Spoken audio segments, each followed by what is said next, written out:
There we go. And we're back after yet again Skype failing. So, Steve, you remember that you got that package from Mandarose? Right? Well, you delivered that already. You picked it up from him. You delivered this to someone in the little Calimport, just outside of the city, in the outer city. Favor. And I didn't look in the box or anything. You tell me. I did not. Okay. So you didn't look in the box, and what it also means, your stealth check was for Dave. You back? Uh, Sorry, guys. Yeah, I guess that was just me, eh? No. It was everyone. Once again, Skype just dumped everybody and then brought everyone back. Although it hasn't let Mapbot. Can you guys see Mapbot right now? I Yeah, I can. can. Oh, okay, cool. Yeah, actually, I can too. Sorry, I'm looking at it. Doesn't the camera bit is spinning, but okay. So yeah. So Dave, I need you to make a perception check for me, please. Perception check.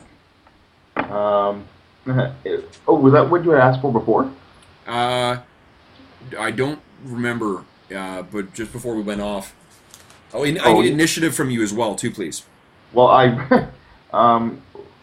rolled a 2 before I went off. I'm not sure what that was that you had asked for. Whether that was That was for your initiative, so I think with your -1, it's a 1. that sure is. Okay.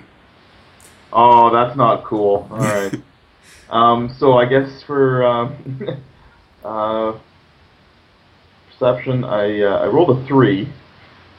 Okay. So what it means? So we were saying that Diero was asked by a contact of his in Elturel to transport a box to Baldur's Gate. He rolled a 21 on his stealth check, so none of you guys, players, none of your characters know that he brought this thing along. So Steve, Diero's the only one who knows that he brought that thing along. You do with that information what will. Diero wins again. Diero wins again, yes. I'll give you inspiration for that, too. A box of what, or do we not know what? Don't know what. Oh, okay. Yeah. So, as for the rest of the contents, it's just sort of, regular stuff that's coming up. Some wool from Burdusk, maybe some, dried foodstuffs, that kind of thing. Things that are kind of bound for ports either further north or otherwise. Captain Mandarin and the Pilfering Star are much more of a short range kind of transport thing. So we rolled initiative. So the order is let's see here: Malark, Diero, Maurgoth, and then Beradin. Just because everyone's sort of split up in different places right now, and shit might happen, because it's Friday the 13th.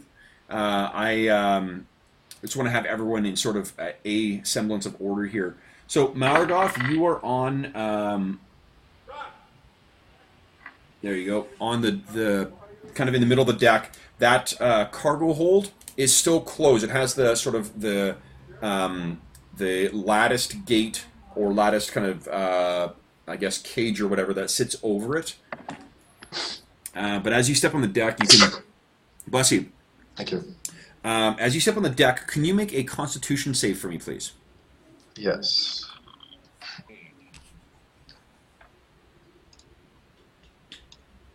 Is- It is 16. Awesome. Okay, so yeah, you're that stink that you saw when the kid was there, it's still here. Okay. Or I should say it's here as well too, and it is pungent from that hold. Right. Oh, from the cargo hold? That's right. Yeah. Can I open it? The hold with your strength, sure. Yeah. I'll. Did you leave the box of did you drop the box of fireworks at I took it. on the dock? No. I did not. You want to think that through. If you were just pissed off and shouted out no, for one thing, you need to have your hands clear in order to cast your spell. Oh, okay. Yeah, so what you would have to do is drop it, then pick it up again. I don't think that you would be of the right mind to do that. Okay, so I guess, I won't open it then. I'll search for Ember. Okay, you're kind of looking around. Go ahead and make a perception roll. It's at disadvantage. Next up will be actually. Sorry, I don't know why I started with Maurgoth. Sorry, guys. Malark, your turn. What are you doing? I got an 8. An 8. Okay, so no sign. Are you calling out his name? No. Okay. That wouldn't help anyways. Mm-mm. Okay, so Malark, Diero, Beradin, you're over here, and this thing has fallen down into the water. So there's about a maybe about 5-foot gap between the dock and the ship right now. What are you guys gonna do? I pull out my Tetsubo. I'm going to say a little prayer. And I'm going to step onto the deck of the ship. Okay. It's 5 feet, so basically just go ahead and make a check. As long as you don't roll a 1, you're fine. Yeah, but we in order of... I rolled a 12. Yeah, so you leap across and land on the slick deck. Kind of look around. Sorry, Dave, what'd you say? Are we, we're going in order, like, so our actions are in order that we rolled, right? Yeah.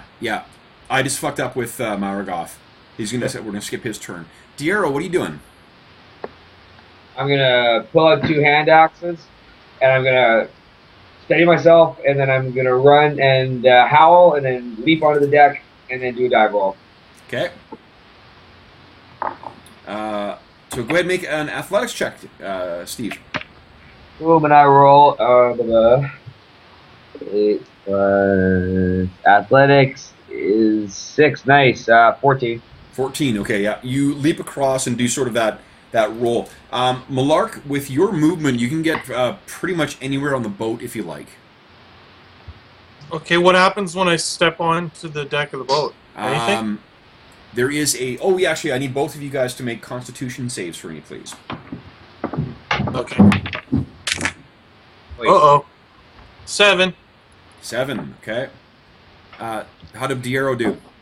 19. 19, okay, so Diero's not affected. That stink overwhelms you guys again, and Malark, it actually to the point where you're sickened.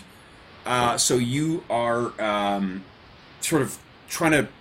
You're trying so hard to avoid retching from the stink that you think will never get out of your nose, and you can taste it on your tongue, that you are going to be making all ability checks and attacks and saves with disadvantage. Oh. But you will be making... You get to make a new save at the start of your turn, or at the end of your turn, though. So you're... Okay. Diero's gone. Maurgoth, you're gone. Beradin, what are you doing? Brad's gonna take quite a few paces back and take a running charge for the boat and try to leap on Panther style. Nice. Go ahead and make a check. Athletics check, please. Lord.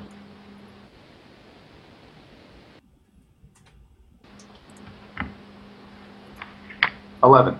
Nice. Okay, so you leap and comes stumbling along, and you're on the deck now.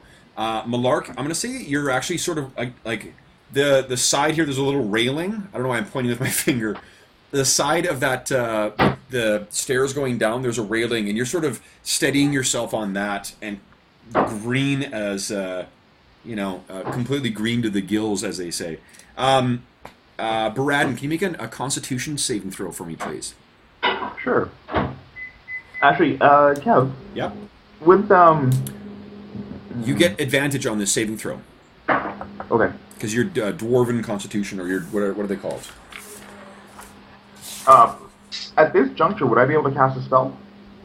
Yeah. I'll say that. Okay. I'm going to cast Bless on myself and. Well, you know what? Screw myself. We'll go with Malark, Diero, and Maurgoth. Maurgoth can't see. Oh. Because he's invisible, so you might as well do yourself. All right. Okay.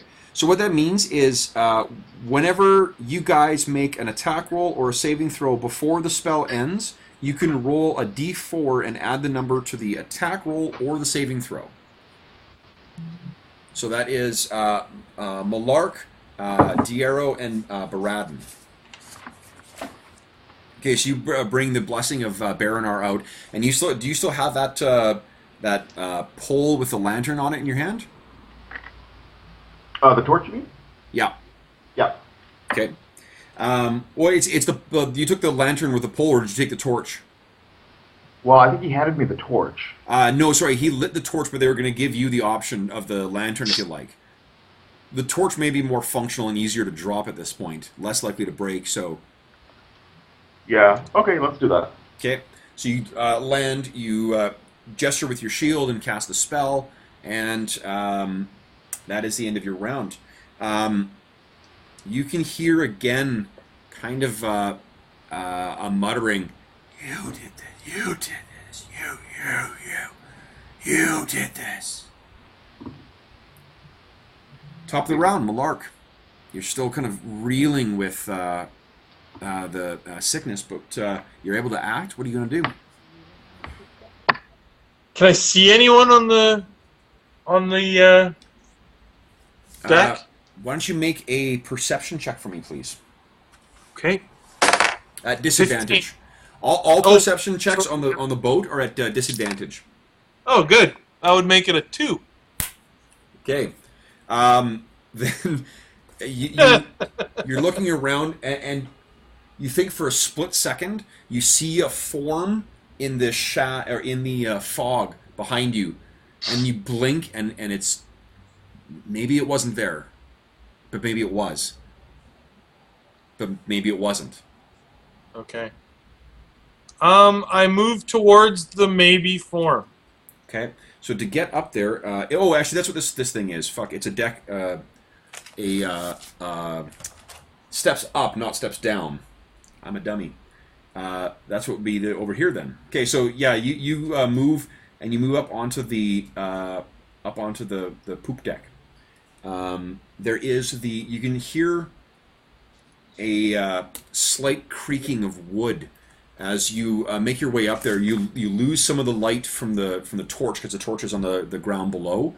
So you can barely make out this form of this big kind of semicircle that seems to be moving, and you sort of steady yourself to strike whatever it is, and you get within kind of striking distance, and you realize it's the wheel. Can you make a saving throw? You don't have disadvantage on saving throws. It's only on ability checks and attack rolls. I was wrong. So go ahead and make another Constitution save. I got a 17. Okay. Oh, the stink is still up here, but you managed to kind of focus your ki or your discipline and shake it off. Cool. Okay, Diero. I am. Where's the nearest source of light or fire? Beradin, right behind you. He's got a lantern? He's got a torch. Torch. Torch in one hand and his shield in the other. Alright. I go barreling forwards into the fog forward on the boat, yelling a war cry, trying to attract our attention, and relying on my lightning-quick reflexes. Okay, so you go racing forward. You've been on the ship. You spent 2 days on this thing, so you sort of know where everything is. Over where the arrow is right now, that is the way to get down into the hold. And there's also what I've drawn here is this box. That leads up to the forecastle here. All right. I think I would want to go up to the forecastle, you call this? Yeah, it's pronounced forecastle. Gotcha. Okay, Right, so you go, you can easily reach there. You go racing up and get to the top. You're in basically pitch blackness by the time you get up there.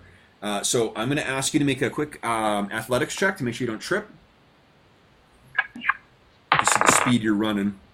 Oh, 18 plus 6 is 24. Nice. Okay, so you easily, you're light on your feet. You're Diero. You go racing up to the top. Your axe is out, and you sort of look around. Okay, Maurgoth, what are you doing?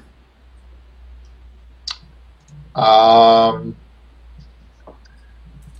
don't think you've got dark vision, so really you can only see what is being displayed, or the what's being what light is being cast off by the torch, which is, I believe, only about 10 feet worth of light at this point. Yeah, it's 10 feet of bright light and 10 feet of dim light. Although with the fog, it's basically 10 feet you can see. That's it. Okay. I'm going to pull out the, what's it called? The cobalt fire pot that I have. Okay. I'm going to open that, the cargo hold door. Okay. So you, Beradin, you hear this, the squeal of steel on steel. And you look over and you can see that the hold is opening on its own. What are you doing? The hold is opening on its own, eh? Yeah. Is that where I suspect Maurgoth went? You tell me. I mean, Maurgoth went invisible, and then you saw something not get knocked down, and now something's moving. So, you know what? I'm gonna bombs away. I'm gonna run towards the hole and jump down into it. Okay. So you go racing over there and leap down. You know that the... Okay, so what I need from you then is a athletics check for me, please.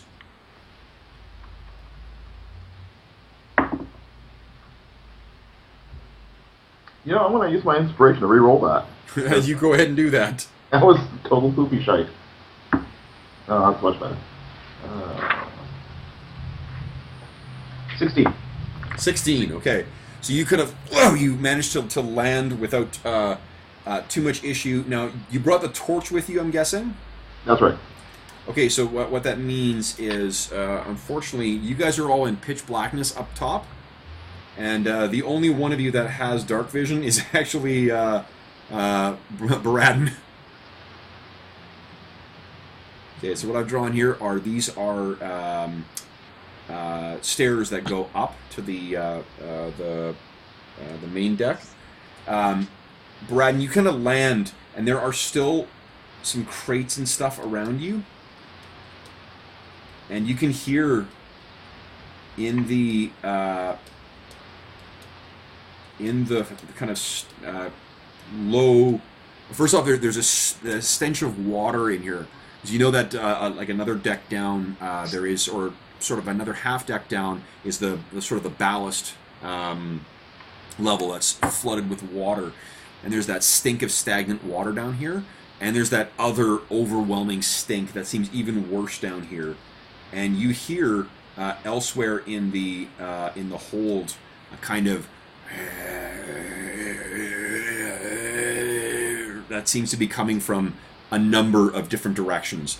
Around you, the boxes that I've drawn are stacked almost as high, like, as if nothing has been unloaded from this yet. The only spaces there are is the space that was set aside for Chomper and for Malark's Warhorse and for the animated armor. So, and the mast is about there. And Beradin, you're about here. Oop. You're about here. What would you like to do? You've got you've used your moves, so you have an action still. Can I see anything at the moment?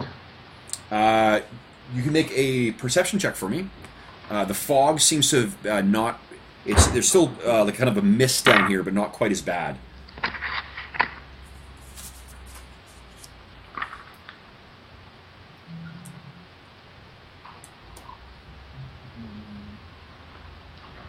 Well, I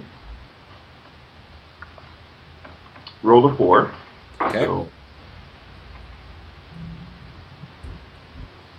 So it's 4. Okay, so no, you know that there's sounds coming from seemingly every direction, and worse from sort of between the gaps in the boxes, and from even on top, it seems.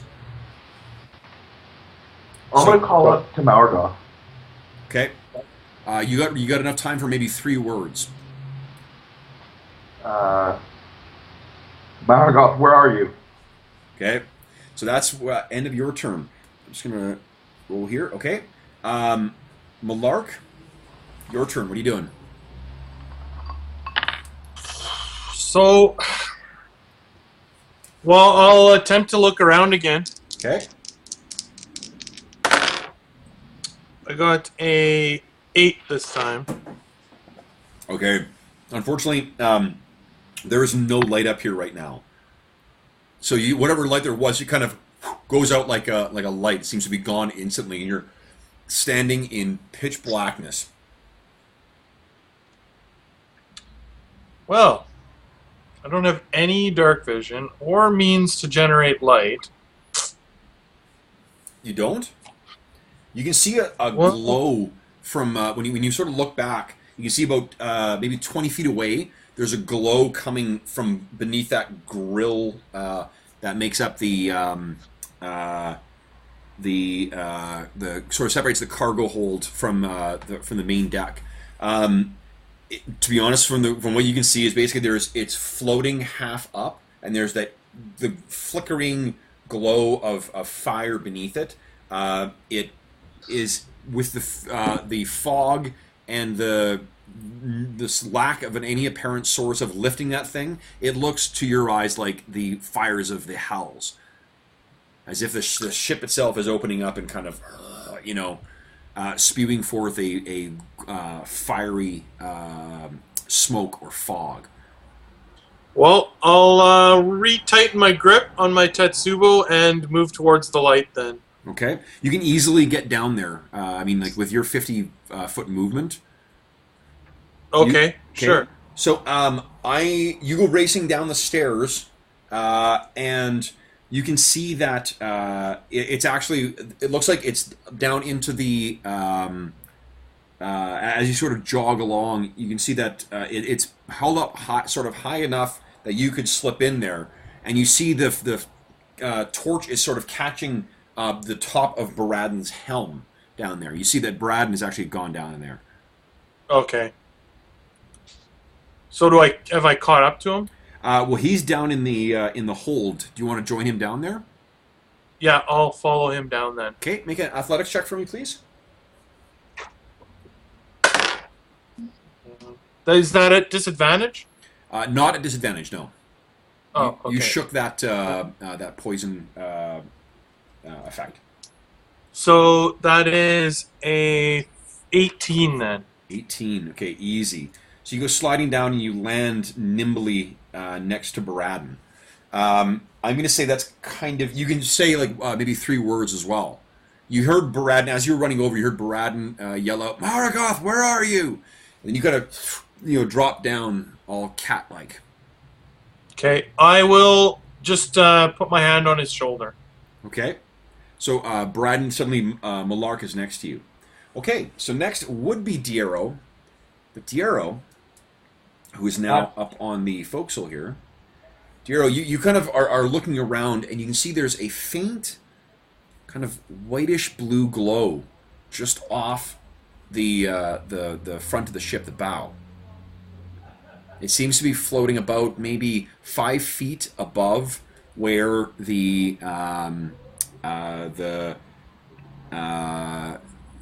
above where you're standing, where the deck of the forecastle is. I say, show yourself, foul spirit. Okay. So it is. I need you to make a DC 13. A DC 13. I need you to make a charisma save for me, please. And you can guess what the DC is going to be. 12. Oh. Well, let's use a little. Hold on. Charisma. And like. is nothing, so let's go with inspiration. Okay. And When, it's even worse. you get So, to add a D4 to that too, right? Oh yeah, you could spend you could use your blessing. Would a D4 help, or did you really tank it? well, if I had a D4 to it, I'd have an 11. Yeah, you would still fail. Okay. So I rolled a 7. Okay, and that was your reroll? That was my best roll. Oh. Okay, so you're kind of looking at you like, show yourself. And as asked, this form suddenly appears out of the fog and kind of, and your body is no longer your own. Oh. So, Oh dear. you kind of, you turn around, passenger in your own form, and you start slowly stalking down the stairs towards the hold. You stop down the stairs, and you're about here right now. Okay, so that's Diero's turn. Maurgoth, you've seen this happen. Your fellows have kind of run down into the hold. What are you doing now? I didn't see possession being taken of. You can't see shit. Oh yeah. You, Well, I'm just gonna say, you fools, for going down there. okay. And can I completely open the door, or does it would it just close on its own? Or? No, you can put it up, and it basically secures against the mast so that you can load and unload cargo. Okay, I'm gonna completely open it, Okay. and then Right. I'm going to jump onto the dock. Onto the dock, Yeah. like back on the dock.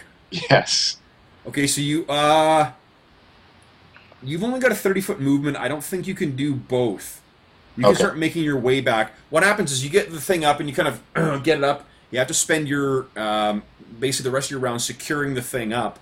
Okay. You turn, and as you turn around, I need you to make a charisma save for me, please. Okay.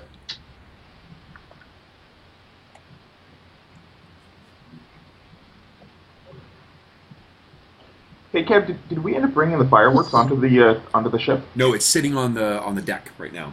I rolled my natural 20 for the game. Okay, so something appears in front of you and tries to do the same thing.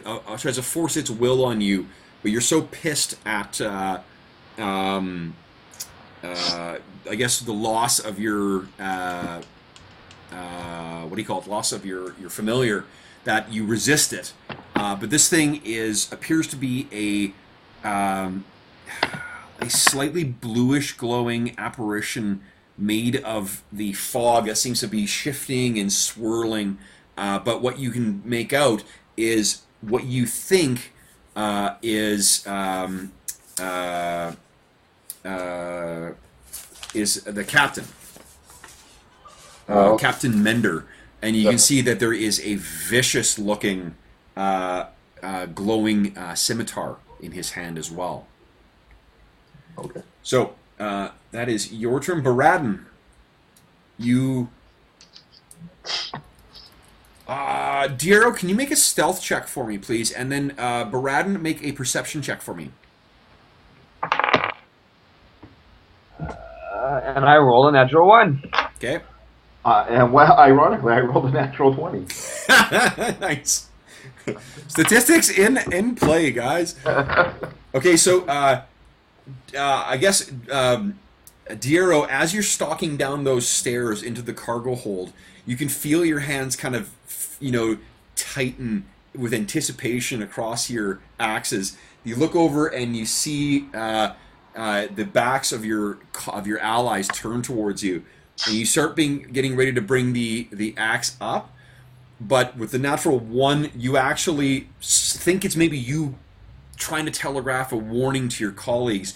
You somehow manage the other one goes clang and hits against the blade of your battle axe on your side. Beradin, You hear that clang, and you look over and you see Diero has made his way down into the hold, and he's got he's raising one of his hand axes up. So, what are you gonna do this turn? Me? Yeah, those sounds are still coming from all over the hold. Diero is down in there right now. I'm gonna say to those around me, get yourselves to the deck. This ship is about to go up, and I'll start setting light to the boxes around me. Okay. Again, it still is quite. It's quite damp in here. So Will nothing light? There's not like straw or wood or stuff like that. Like just burning the outside of these boxes. It's not like they're kindling. So it may take you, unless you can tell me how you're sort of like how you're planning on sort of catching this thing on fire. Well, you know what? I will. I'll start breaking down the boxes to kind of build a bit of an impromptu pyre in the middle of the.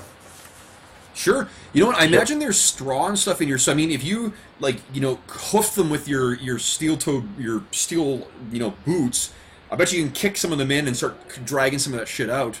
Yeah. Okay. So that's what you do for your action. Smash and we're dragging this stuff out. That's it for you. Top of the round is you can hear the stuff is still shifting and kind of moving around in the hold, and you can hear again those voices saying, "You're to blame. You're to blame. You're to blame. You're to blame." And Malark, what are you doing?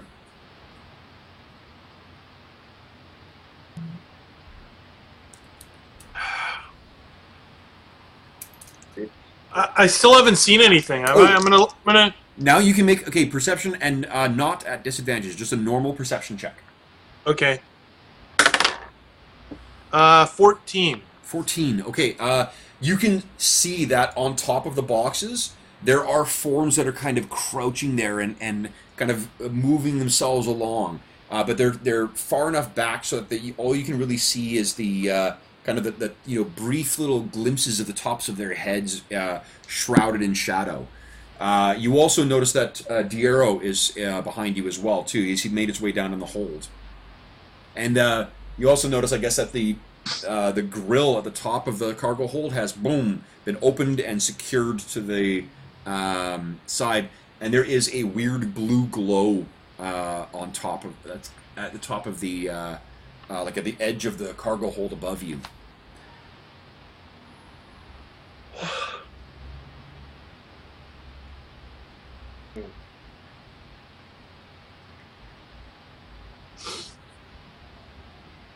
Well,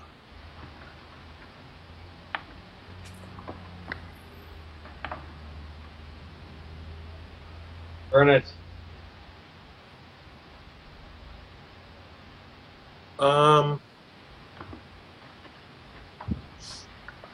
I decide that we should. I'm gonna go and get the fireworks that we brought. Okay. So you start running over in the direction of, you have to run past Diero, and I think you'll get to about where Malark is, maybe a little further along. But as you run past Diero, would you kindly make an attack of opportunity, please? What die always hates me this. And I rolled an 11 plus 5, right? 16? I think plus 6 now. Oh, right. Yeah, plus 6. That's a hit. So roll, it's 1d6 plus 3 damage. So as you're running past, Diero suddenly slashes out at you with one of his hand axes. 2 plus 3 is 5. And you take 5 points of damage. Ouch. Can you make a perception check for me, please?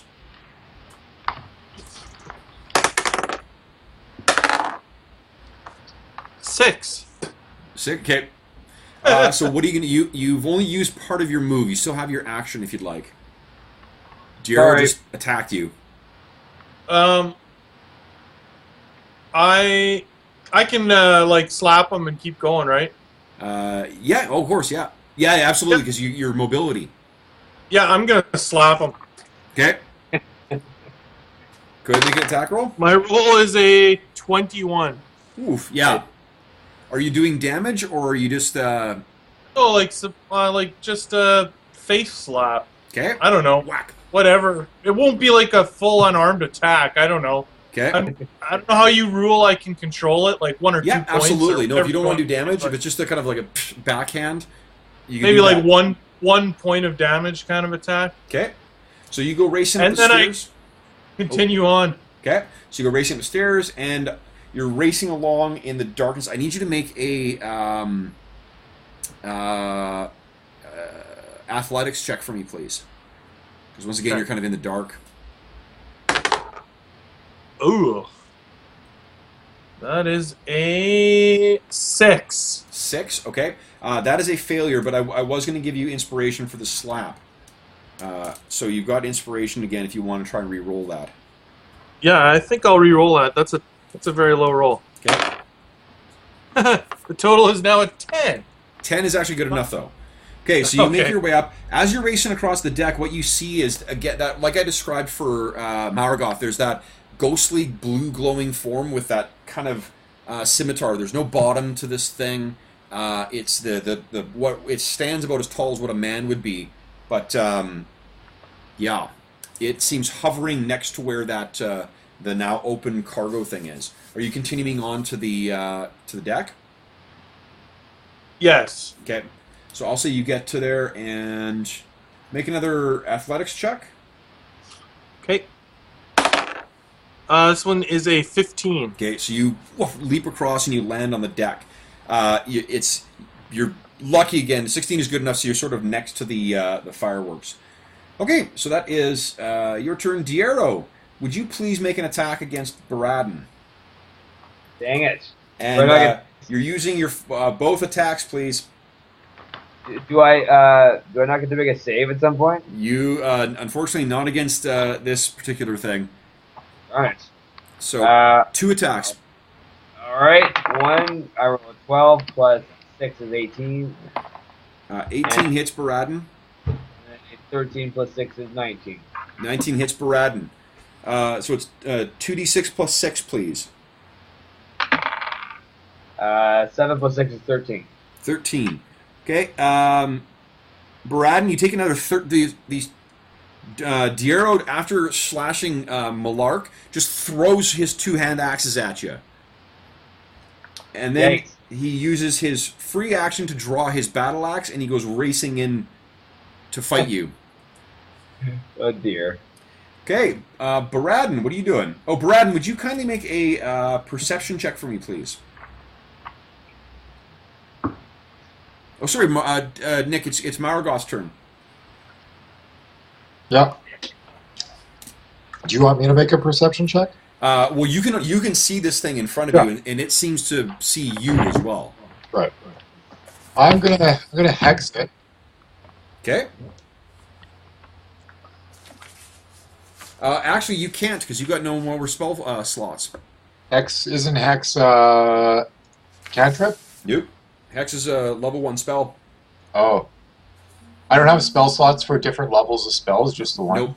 Nope. Warlocks have spell slots that they use, and once they use that, they have to do a short rest before they can recharge them again. Right.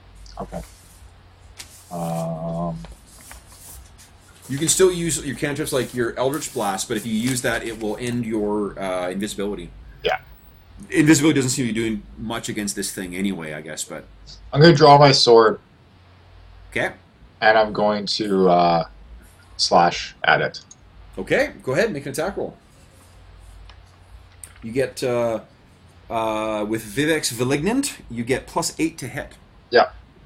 20. 20. Okay, that is a hit, yes. Go ahead and roll damage.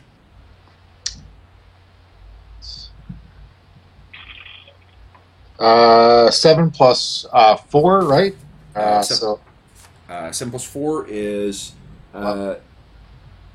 actually, with Vivek's Malignant, you get +5. Oh, plus 2d6 five? plus 5. oh, plus 5. Okay. So 12 then. 12. Wow. Okay, nice one. So you slash, and this the dull, slick gray metal blade seems to actually tear through this this fog-like thing as if it's like a thick canvas. You can hear a ripping, and this thing squeals and screams in pain, reeling away from the magic sword. Okay, so you still have a bonus action. I'm not sure if you've got anything you can do with that. No. Okay. You can move if you like. It may leave you open to an attack of opportunity from this thing. Yeah, I'm good. I'm good where I'm. Good we are. Okay. Then it is... Okay. The... what do you call it? The captain...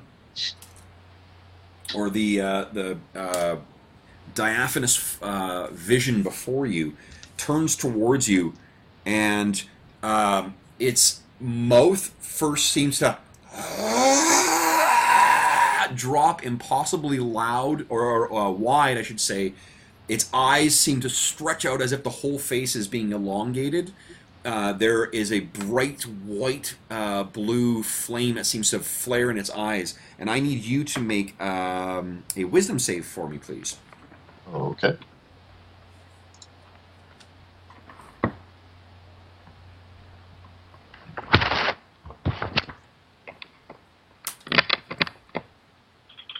I rolled an 8. Ooh. That's with your bonus? I have no bonus. Ooh. So that's going to be a that will be a failure. Do you have... I'll use my inspiration then. Okay, go ahead and make a reroll. 14? 14 is good enough.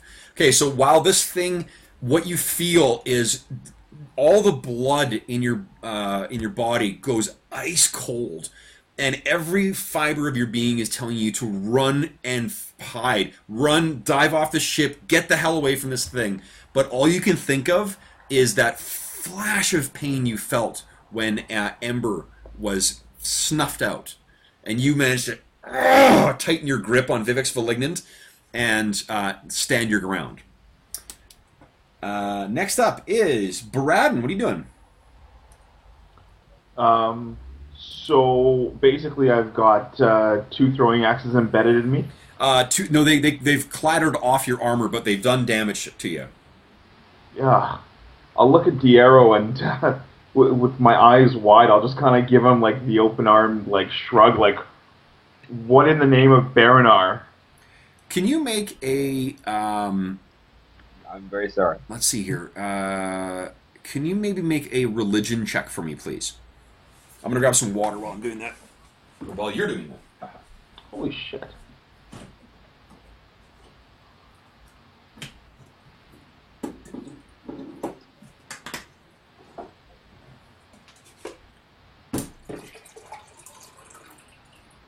Yeah, Diero, I'll have some beers to buy after this.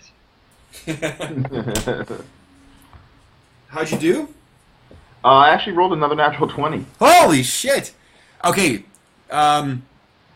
given sort of what's going on here, you know that the unquiet, what you've heard, what you've seen, unquiet spirits can sometimes take hold of the souls and bodies of the living.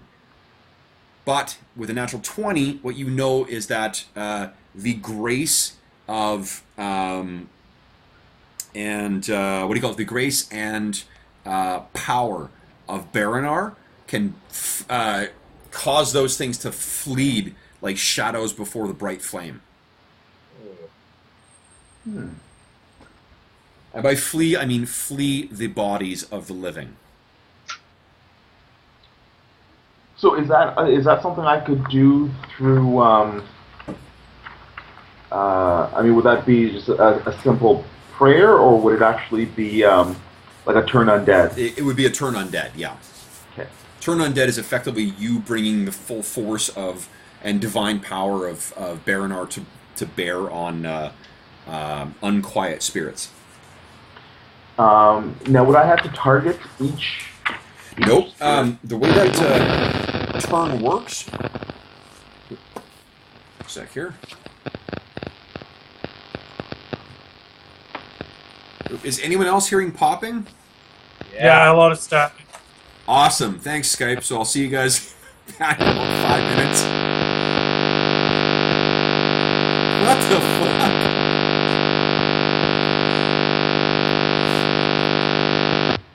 Oh. Oh. Dave, can you hear us? Yes. Oh, Okay, yeah. awesome. Apparently, we have to stop playing this game under power lines. I'm telling Wow, you, Friday the really? 13th. Friday the 13th, every time.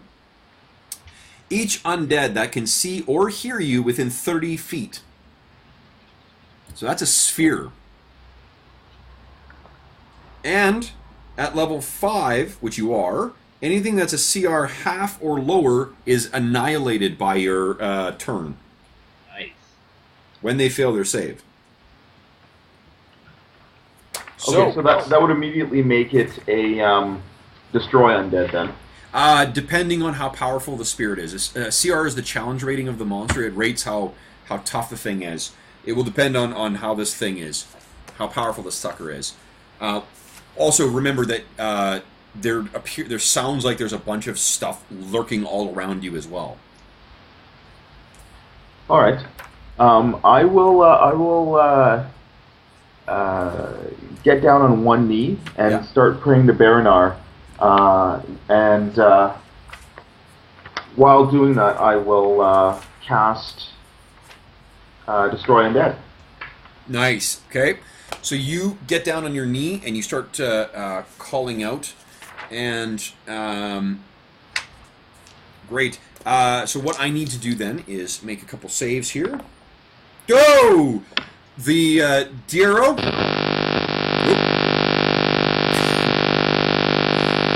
That's the sound of the spirit leaving your body. So what you see is as you get down and you pray, what is the Dave? What does the manifestation of your power look like? For turning undead. Yes. If you describe something cool, you may get inspiration for it. Basically, it's Baranar's rings that basically come forward and basically place themselves over the person, constricting them until they just explode.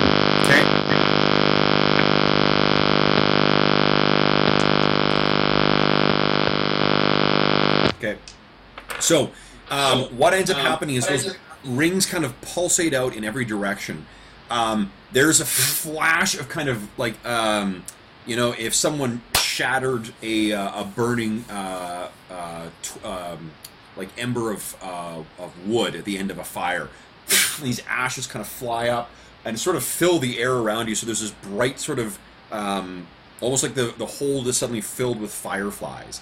And whatever was possessing Diero is wrenched out of his body, and it now hangs kind of back in the air and hisses.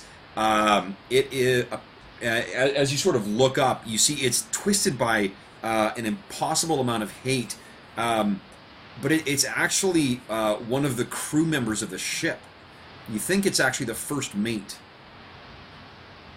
And on the deck, Maurgoth, you see that the captain, not only he was reeling in apparent pain from your strike of your sword, he then howls in agony and fear. It sounds like from this flash of divine light from the hold. So I'm going to let both Diero and Maurgoth make attacks of opportunity, please. Will do. Diero, you're back in control of your body. All right. Sorry, guys, I say, and then I turn around and I... Diero, I'm going to leave it up to you whether that attack of opportunity is on Beradin or whether it's on the... No, I'm kidding. 14. 14 is a hit, yes. Okay. Boom. 4, but I get a second attack, right? No, attacks of opportunity is only 1. 12 points of damage. 12 points of damage. Wow. Okay. So you cut into this thing again as it sort of flitters back off into the air. Okay, then it is whose turn? Beradin, you get up from your knee and you can feel the power of Baranar sort of suffused into you now. Okay, top of the round. Malark, what are you doing?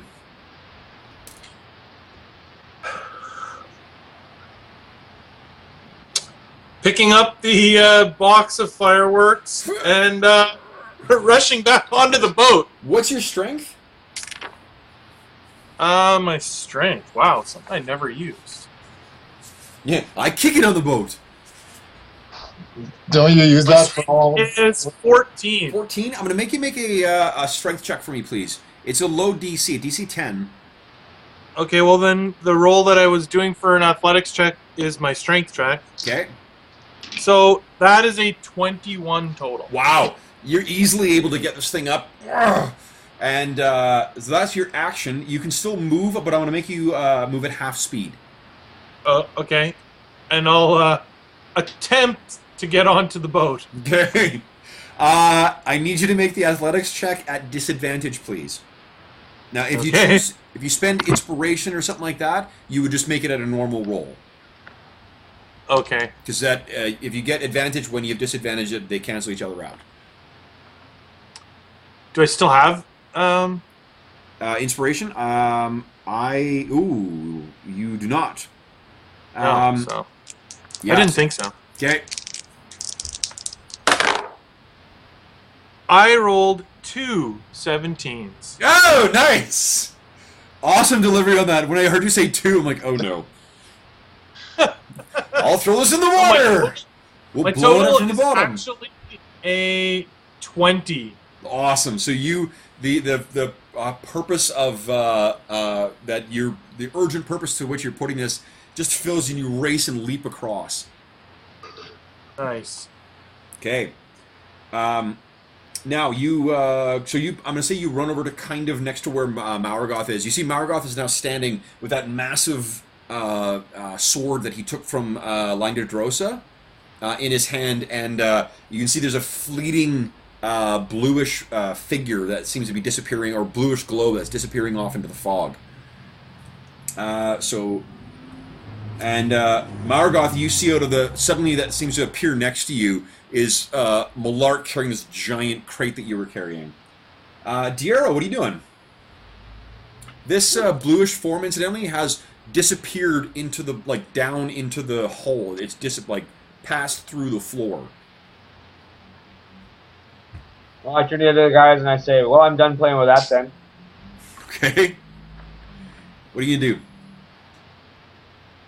I turn to the guys and I say, let's burn this thing and get out. Okay. Do you want to do anything apart from, or are you just gonna wait? Can I light something?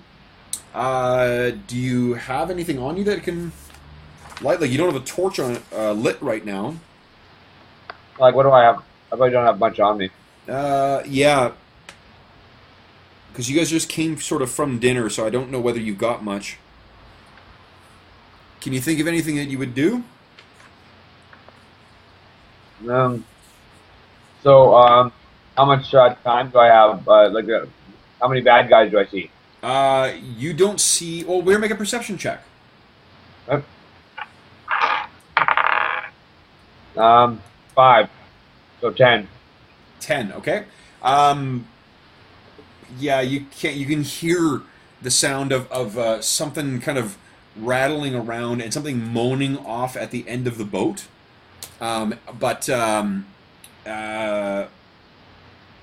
Yeah, you can't see anything necessarily. 9. Right. Huh. You could ready an action, Steve, if you like.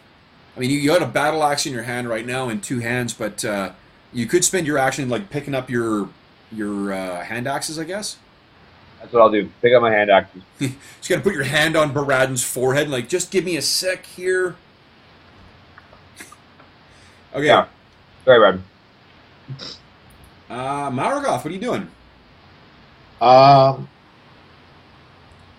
am going to intercept Malark and take the box from him. Okay, well, you've got a two-handed sword in your hand right now. Okay, so I'll sheathe it, Okay. and I'll intercept him, and I'll take the box from him, and I'll say, get the others out of the cargo hold. Okay. So you, Malark, do you let him take it? Sure. Okay. Okay, then it is Beradin's turn. Beradin, what are you doing? Okay, so where are we at right now? You are in the cargo hold, and there's sort of like that little kind of little bits of ash that are sort of landing all around you. Okay, and so am I the only one in the cargo hold at the moment? Diero is standing next to you. He just picked up his hand axes. He appears to be free of whatever thing it was that was possessing him. I'm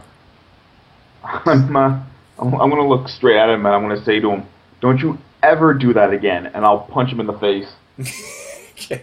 Go ahead and make an attack roll. 17. Oh! 17 is a hit, so what's your strength? It's 14? Steve, you take 3 points of damage. Bam, that's it. I deserve that.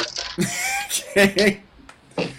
Okay, Beradin, you still have a move. Beradin, would you make a perception check for me, please?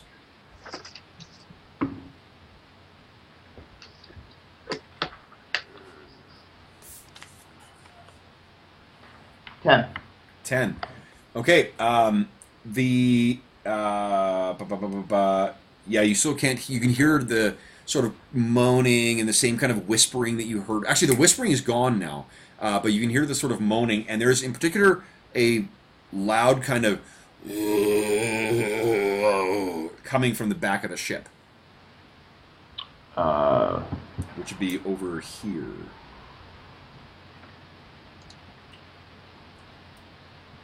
All right, I'll say to Diero, now that we're squared up, let's go find that thing. Okay. Well, thankfully it's its turn, so it actually reveals itself between those from the extent of the darkness. But in that gap between those two boxes at the back, you see this. There's this split as this bloated human hand hits the wall and staggers out. And what's there is where all those other, like the Jen and the ghostly apparitions that you saw were so emaciated. This is an impossibly bloated human carcass that seems to be just fit to burst with water. It has the appearance of a carcass that is sat in water to the point where everything is ready to be at its ready to burst, and this glassy-eyed and oozing water out of its mouth form staggers forward, and you recognize it as being again one of the crew members. You're not sure if it's water that's leaking from his body or whether it is drool, but his slack jaw has a bunch of liquid oozing from it and down to his bloated and naked chest. His skin seems like a pale white with blue translucent veins kind of spiraling along underneath it, and it staggers forward. You almost can't recognize him because his face is so distended and bloated. He staggers slowly forward but doesn't quite reach you guys. But he will next round. Top of the round. Malark, what are you doing? Heading, saying to Maurgoth, this way, and heading back down where I last was with Beradin. Okay. So you can, I think you can get pretty much to about there. Or either side. You want to be near Diero or Beradin?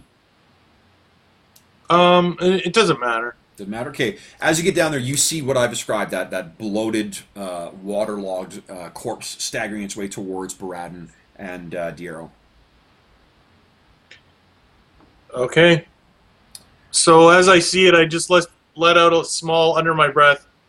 Oh, Lathander. No. What's my god's name? Lathander, yeah. Oh, okay. Yeah. Okay, I'll give you inspiration for that. Okay, then next up is Diero. What are you doing?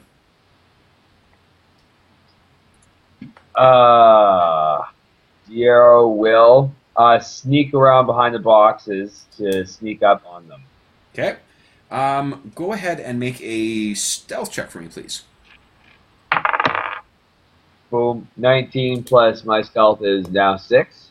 Okay. Is that right? Yeah. 25. Nice. No, so your stealth is a 5 right now. Okay, so you start skulking your way along, and you can see that as you make your way along, there's sort of a...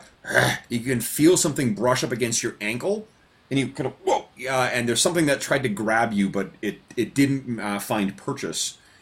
So you can kind of... are you trying to get behind that waterlogged thing, or what? Yes.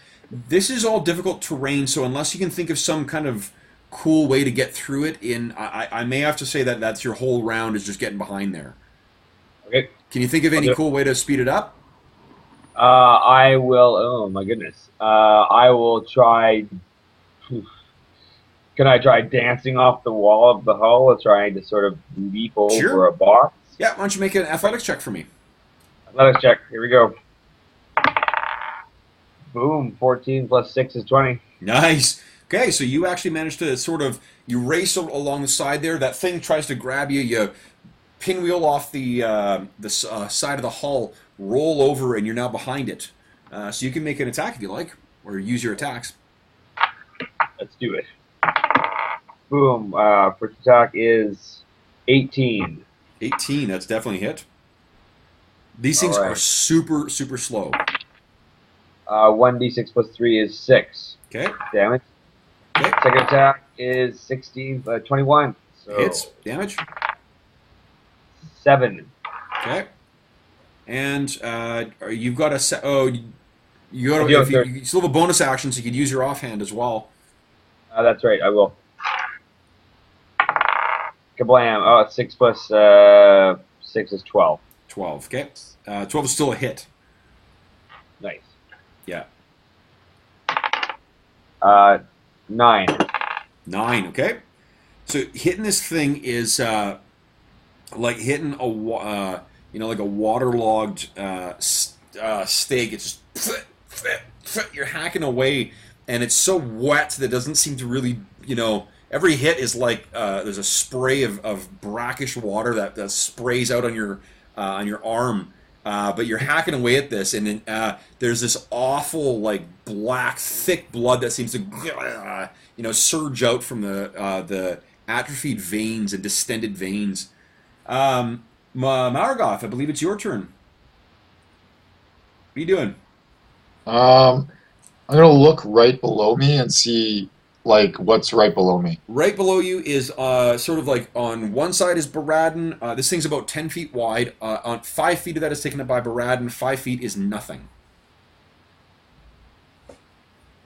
Okay.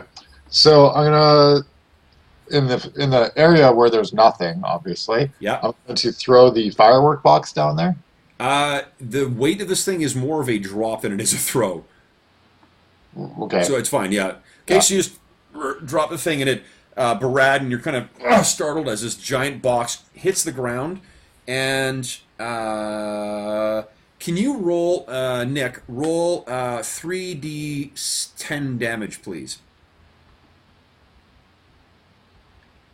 Let's see if this, Felagir's craftsmanship on his box is good enough. Well, it's a high roll, 20. Oh, so it sprays out and kind of fills the ground with fireworks, a variety of kind of alchemical fireworks. Now, Dave, you were already trying to set fire to that straw, right? Yeah, once upon a time. Okay, so you're like, what the? And you see this shit just kind of sprays out everywhere, and one of them kind of rolls over to next to the flaming kind of the sputtering straw that you've kicked and kind of dragged out. You're no alchemist, but you're fairly certain that thing's going to light next round. So, Maurgoth, that was really kind of just an action. You still have a move if you like. I'll just say fire in the hole. Okay. So, Maurgoth says fire in the hole. Beradin, your turn. What are you doing? I'm gonna cast what? So what are the rules with destroy undead? Can I cast it ad nausea or? No, turn undead at this level. You can use it once per short rest. Okay. Well, in that case, I will use. Kevin, Yeah. for a move, can I close the thing or no?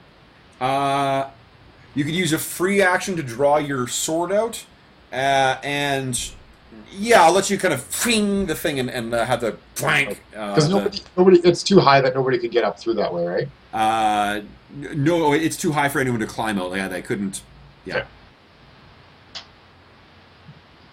You guys can't help but think from that in a little bit of a way, Maurgoth is sealing you in there.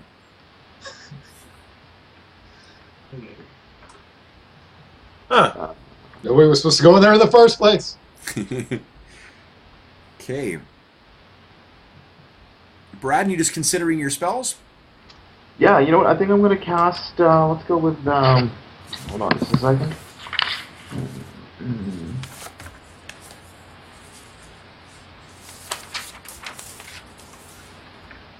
Guiding bolt.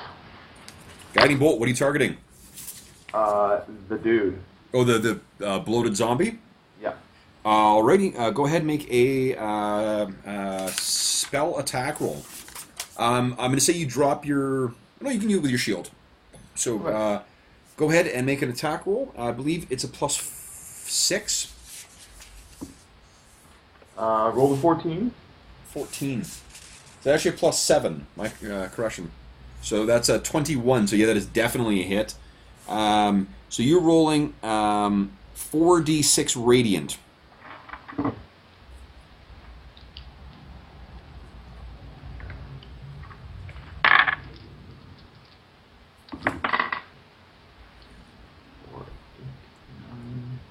It's 15.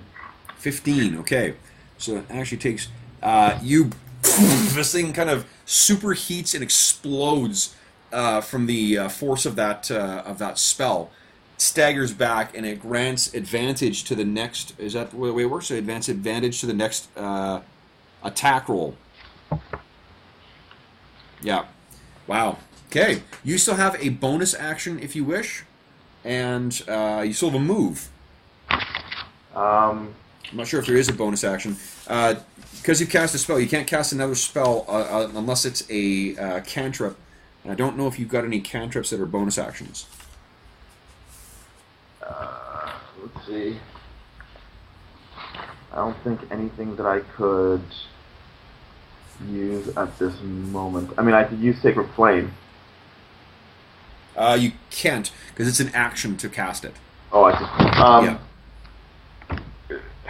You can only cast a cantrip and a spell in the round. You can't cast two spells. So what you could do is like Sacred Flame and then like Spiritual Weapon. Oh, I see. Right, because Spiritual Weapon is a bonus action to cast. What are the chances that I could throw my shield on top of the firework? Oh, the one that's trying to light, like to prevent it from going off right away?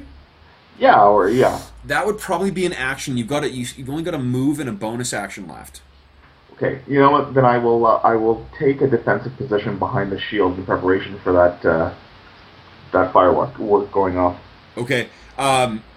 This is a maybe like 4 foot by 4 foot box full of fireworks that is now spilled out all over the ground. Taking cover behind a shield may give you advantage on like a save against the damage there. But if this thing cooks off, it's potentially bye boat. All right. Well, I will do nothing then. You can move. Remember, like you can get out of the hold. There's stairs at the back of the hold or the front of the ship.